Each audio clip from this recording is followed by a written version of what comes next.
The Galactic Council chamber fell silent as Ambassador Zyx'nax of the Vreen Confederation took the podium. His tentacles quivered with barely contained anxiety as he addressed the assembled representatives of 1,000 worlds. "Esteemed colleagues," he began, his voice translator struggling to convey the gravity of his words, "I come before you today with dire news. We have made contact with a new spacefaring species, one that threatens the very fabric of our civilized galaxy." Murmurs rippled through the chamber. New species were discovered frequently, but rarely did they warrant an emergency session of the Council. "These beings call themselves humans," Zyx'nax continued. "They hail from a backwater planet in an unremarkable star system. By all accounts, they should be insignificant, and yet—" He paused, composing himself. "And yet, they are the most terrifying species we have ever encountered." The murmurs grew louder. Ambassador T. Lara of the Ashari Dominion raised a graceful hand. "Surely you exaggerate, Zyx'nax. What could make these humans so fearsome?" Zyx'nax's eye stalks swiveled towards her. "It is not their technology, though it advances at an alarming rate. It is not their physical prowess, though they are surprisingly resilient. No, what makes humans truly terrifying is their minds." He gestured, and a holographic display flickered to life, showing various human activities. "Observe. They voluntarily jump from great heights for entertainment. They willingly consume neurotoxins for pleasure. They expose themselves to extreme temperatures and dangerous wildlife for fun." The chamber erupted in shocked whispers. Ambassador Kroll of the Tizen Imperium growled, "Impossible. No sentient species would engage in such reckless behavior."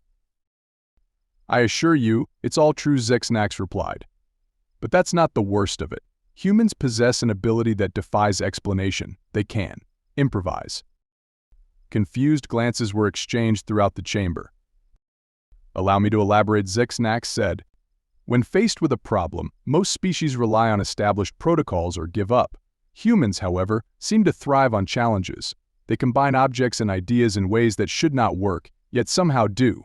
They call it thinking outside the box, and it makes them wildly unpredictable." He continued, "In simulated conflict scenarios, human strategies consistently baffle our most advanced AI. They achieve victory through methods so absurd that no sane military strategist would even consider them." The Galactic Council sat in stunned silence. "But surely," Ambassador T. Lara ventured, "they must have weaknesses." Zyx'nax's tentacles drooped. "That's just it. Their greatest weakness is also their greatest strength. Humans are deeply divided, constantly fighting amongst themselves. Logic dictates this should make them vulnerable. Instead, it has forced them to become masters of adaptation, compromise, and resurrection from the brink of disaster." He looked around the chamber, meeting the eyes and eye stalks of his fellow ambassadors. "I propose we quarantine their star system immediately. The danger they pose." Ambassador interrupted Kroll, "Wouldn't isolation only drive them to more desperate measures? If they're as adaptable as you say." Zyx'nax deflated visibly. "You're right, of course. Containment is impossible.